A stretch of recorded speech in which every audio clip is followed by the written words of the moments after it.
Hey everyone, it's Gun. I wanted to make a much more positive video about Payday 3, but unfortunately, Starbreeze isn't giving me much to work with. Payday 3 started up a new operation called Operation Medic Bag. If you're fans of Siege, you might remember a very similar thing like Operation Health, which they said is meant to be fixing and repairing the game, and it just caused more issues. However, Starbreeze's issue with Medic Bag is showing a very lackluster initial focus and then not really even giving us a lot on that initial focus. The initial focus for the Operation Medic Bag is Quick Play version 1, Unready button, Play Again feature, Vote Kick, Loadout remaining, renaming, not remaining, control improvements, reoccurring smaller content drops, rotating security modifiers, daily activities with rewards, mass vendors with weekly rotating inventories, merge players into party post-match, and communication wheels improvement version 1.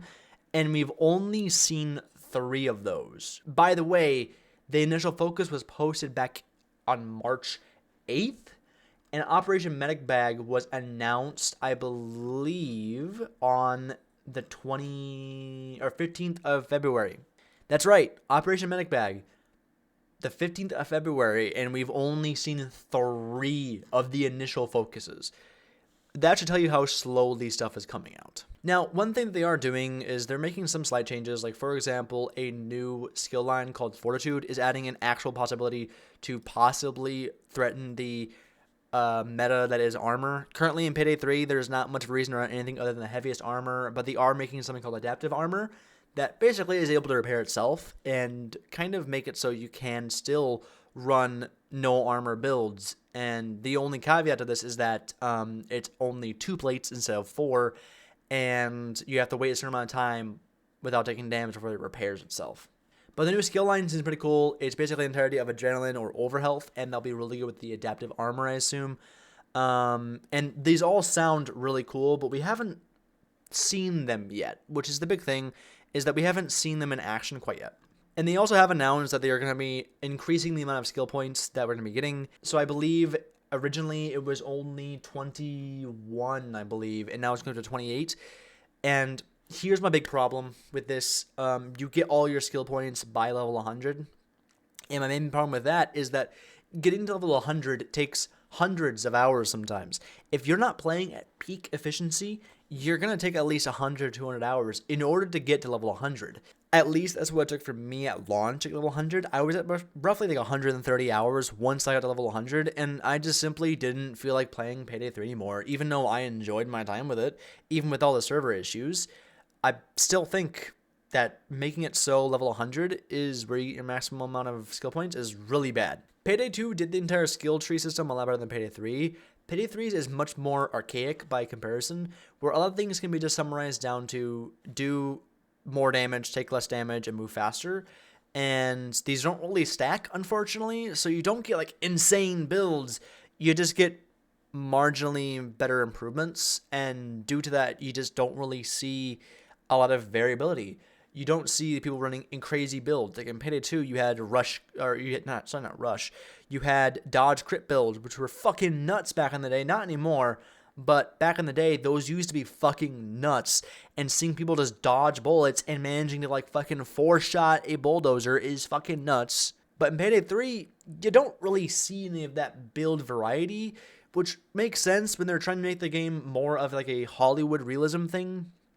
But that entire Hollywood realism falls apart pretty quickly when the Hollywood realism itself isn't anywhere near as fun as Payday 2, causing a lot of people to go back to Payday 2.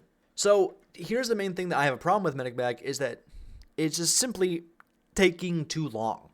We are constantly being told about a ton of different features that are coming, but we aren't really seeing them, and due to that, a lot of people are losing hope, myself included. I do think Payday 3's basic idea and the way it flows in gameplay, other than skill tree, is much better than Payday 2. I think that the systems themselves are much better in Payday 2. I think the heists are much better designed. I think even the remake ones are much better designs and a lot more fun to play. The gunplay is much better. The special enemy types are much better. And overall, the game feels like it should be much better, but it's not, because the progression, the skill tree, the servers, they're all fucking horrible. It's hard to really root for this game to push out medic back as quickly as possible when they're taking months to push out basic features. Like I said, I'm not usually a pretty negative person, but when I'm being told about all these basic features coming in months, I feel like I'm being talked to by behavior.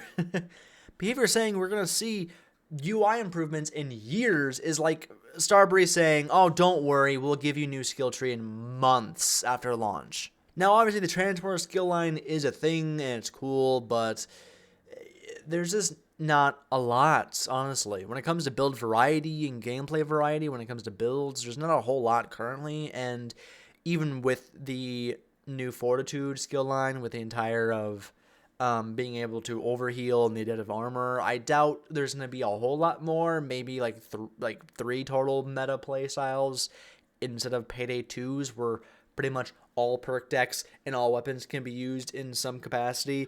There are people who have played through the entire game on DSOD and beat it solo. And speaking of solo, we are meant to be seeing solo play in some capacity soon, but I think some people don't quite realize how hard it is to move a game's systems that are dependent upon servers onto your PC.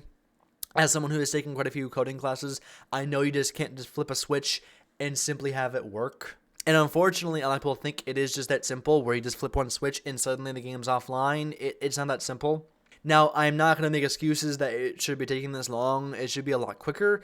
But the fact that people are assuming that you can just simply just change a few code and make it work, it's not that simple. A lot of things that are dependent on the server need now to be dependent on your PC. And some things just simply won't be plausible in offline mode.